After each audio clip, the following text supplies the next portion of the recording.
My name is Terrence Robinson, and this is my documentary / webisode series on abolishing Chirak.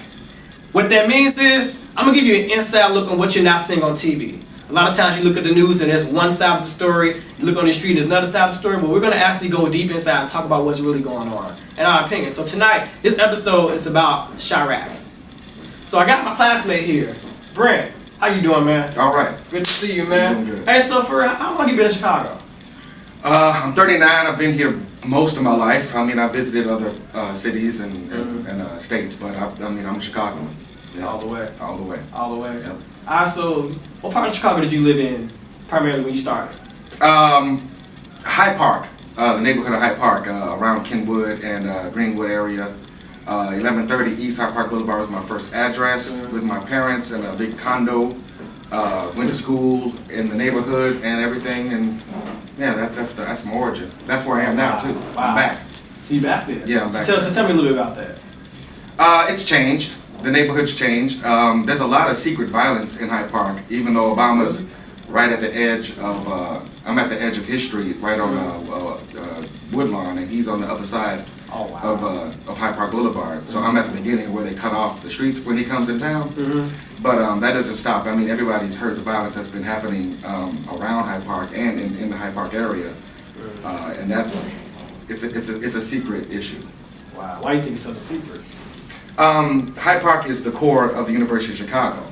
So politics, huh? yeah, and they try to hide. They try to keep the violence issues on the outskirts. Where development is not happening. So it's kind of a hush-hush situation. So it's almost kind of like they're making it seem as though, okay, here's Hyde Park, here's where everything is quote-unquote perfect, but it's only affecting Inglewood, it's only affecting Roseland. But what you're saying is that's not even true, right? No. The cops were at Kimbar Plaza, which is a little store area that's in the heart of Hyde Park. I'm a little bit familiar with that. Yeah, and they were actually handing out flyers saying that there's been break-ins and robberies and watch out, and I'm like, wow. Really? This is what's going on? So, So how does it make you feel? I have no fear. I mean, I'm not going to let anything stop me from walking around the streets any hour of the day. I don't think people should be scared and locked up in their houses. It's just unfair to the regular population who's not criminal, to be put away. We're not the criminals, but we got to stay inside.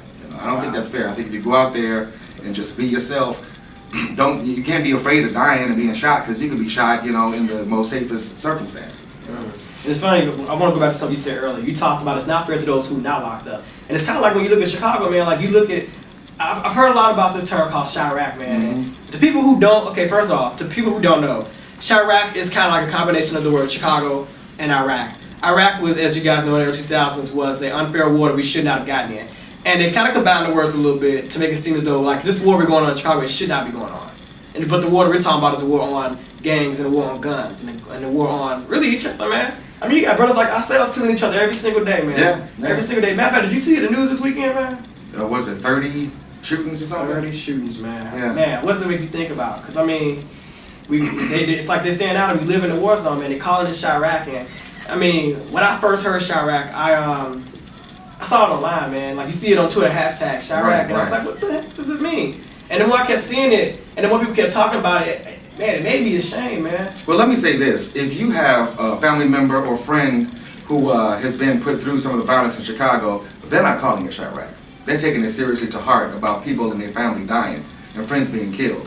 I think the term Chirak was something that was, playful, something that was in urban music. Kind of like Chief Keef thing. Right, Okay, of course. I got you. Something that, is kind of a coin term to be poked at, like, to make fun of or to downplay the violence that's happening in Chicago. And I don't think that's fair, to use a term like that when people, family members and friends are being killed in the streets. Yeah, man.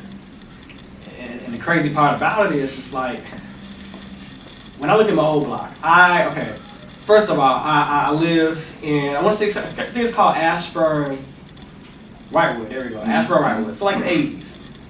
Some people call it crazy, but it's really not crazy. And it's been safe for the most part, you know what I'm saying? But I have seen my neighborhood change especially in the last 2 years since I've been back home from college. Right. I've seen it change, and so I remember I had a classmate of mine got killed off, not in the city, but like downstate, but killed off for stupid stuff. You know, I've seen people. I mean, you get people dropping every single day, man. You got guys that'll shoot you because you got to shoot they don't like, Right. man. Or you know, even downtown, they getting worse down here. Yeah. So what I mean to say about all that is like, yeah, people killing each other off for stupid stuff, and the issue is anger for no reason, man. Well, you know, it's not for no reason. I mean, in my opinion, I think that the anger from any cultural standpoint, you know, Latin, black, white, Polish, you can pick one, name one, doesn't matter. It's about what's available to that culture for youth, and you know, in early 20s, what you're capable of doing when it comes to what's available in your neighborhood. If you don't have somewhere you can go, or you don't have somewhere where you can learn a level of education where you look at those negative issues in your community and in the city and say, well, I don't need to do that, then that's going to make a difference, you know. I think so. And I think it goes back to like what you expose, not so much what you expose to, but what you're told. If you're only told that I can only be the next Jay-Z, or Right. the next Kanye, or in some people's random case, Common, or if I'm only told that I can only be the next, I don't know, Chief Keef, Yeah. who I'm not a fan of for obvious reasons, or the next Kevin Hart. If you only, as a black guy, if you're only told that these are only certain things you could be, you can only be the next Derrick Rose or somebody that plays ball, and you're not told that, yo, you could be a lawyer and make good money and be happy. You can be a doctor. You don't have a lot of, I mean, I know we don't have a lot of like hospitals in our neighborhoods and Right. whatnot, but if you're only told you're going to do certain things, you're going to limit yourself. Absolutely. You know, you're going to limit yourself, not only subconsciously, but even in a natural sense. You're only going to aspire to be a next rapper. Because how many guys want to be a rapper but don't know how to apply what they learn in music? But here's one even better. Okay, so you know, you have the younger parents telling their children what, you know, or not telling them, but you know, you're seeing in media what they're capable of doing as far as, you know, at their age bracket or whatever. But then you don't have parents telling them, like you said, that you can be the doctor of this, but at the same time, you don't have the truth about the education of these rappers. You don't have the background.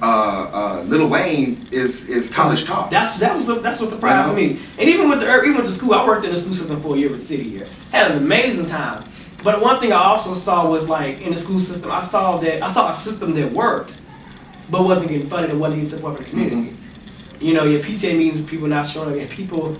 Yeah, the events that they wanted to put on to get people to come in, but nobody wanted to come over and be involved in the school. Everybody feel like, okay, I put my kid in school for about what 8 hours, 8-9 hours. It's not my problem. Right, basically. That's their attitude. But then you have parents who were really, really concerned. Like I was blessed. I was raised by my aunt, so she was really concerned about our education and whatnot. And the school that I was at, Rosenwald, the grammar school, the parents were really, you know, they were, you know, they cared about their kids. They were active. They were involved. Versus the school I was at beforehand, Earl, well, that didn't happen at all. That was on 63rd Planet. Like, that just wasn't at all, you know, possible. And so I saw from when I worked with high school students, what it's like to have parents really involved and what it's like to have people really involved. And what changes and what difference it can make. Well, yeah, man, a lot of these cats, man, they ain't got mentors. And sometimes, I mean, even I've had to reach out to people and say, listen, I don't know what to do with X, Y, and Z. Like, I need you. You know what I'm saying? And it's a pride thing, man. It's a pride thing. People, you know, are so prideful, or not even knowing that they're prideful enough to say, you know what, listen, I don't know what to do. Hey, I may not know how to shine. I may not know how to shine shoes. I don't even know what kind of shoes to get or to buy. Right. You know, and so it's such a disservice to people who are committed, to people who are mentors, to people who are putting into the system. You know, I feel my twin sister's a teacher, and I feel so bad for them at times because they're taught, they're having to do the whole, what they call it, the not whole school, whole child, but it's more so called the what they call it? They call it the I forgot the name of it. But basically, the Common Core. That's what it's called. Okay. And they want everybody to teach them Common Core. It's easy to teach everybody the same thing. I mean, it sounds easy, but when you don't have the money to get the resources to get the books, Exactly. when you don't have the money to pay the teachers and pay the tutors to actually get them up, to get the kids up to speed, because there's some kids who are in like high school who may have a 5th grade reading level, and no one ever took the time to tell you, hey, you know what? While you're looking at Facebook, you could be reading something on Facebook. You could be using that to your advantage. Exactly. You know, kids, I don't expect a kid to go up and pick up a book like that. But you know, at the same time, I believe that children are being forced to deal with issues, not issues, but they're being distracted. It's like, play your video game, listen to your music, order your food in, and don't ask any questions. You know, don't strive to be anything more than what you are perceived your limitation is. Yeah, man, it's crazy, y'all. If you look at the guys on the south side, Now, obviously, you and I don't have that much hair. I think that's bogus, but I mean, I think last year I had a mohawk last year, and I remember seeing a lot of guys have mohawks. Yeah. Like this year, everybody's got the dreads, and it's like everybody's dressing the same, so you can't tell one Negro on the street from another one. Mm-hmm. Well, I mean, you know, that's probably a fad issue because you know, now I see a lot of kids at Kenwood High School in my neighborhood. Mm-hmm. They're going 80s. They got high top fades. They're doing their dive with the I steps. can't try. You know, I can't try, no, we already did that. We Yeah, well, you did. But you know, so I mean, they're just going through, you know, what every youth goes through. But they just need to realize that if you want to be somebody, you got to be alive first to do it. You know? And you know, I think I want to end this segment on this. It's what it really comes down to when you look at what they see in the media and you look at what they see when they hear Chirak, because obviously it's social media driven. Well, it was social. It started off being social media driven, and now it's really more so like socially driven. There's a disconnect? Okay, there's a disconnect between society and what expectations. People, and it's funny because last week I was praying about it and God showed me about me changing my personal life, changing my expectations of certain people in my life. Right. Because with that comes with that comes validation. And so what we have now is a disconnect between the expectations that we think we have of people, or that we want of our teenagers and our young adults, and the reality of what's really out there. Yeah. And that's the problem, man. We gotta find a way to bridge that gap. Sure. I agree. You know. So that is this segment. We got a little bit more to talk about. If you got something you want to talk about in addition to this, if you got more feedback on what you think about Chirak or what you think about the violence in Chicago is, yo, hit me up. Follow me on Instagram at Mr_Smooth25, Twitter at CrazyPraise116, and on Facebook me, man. All right, peace.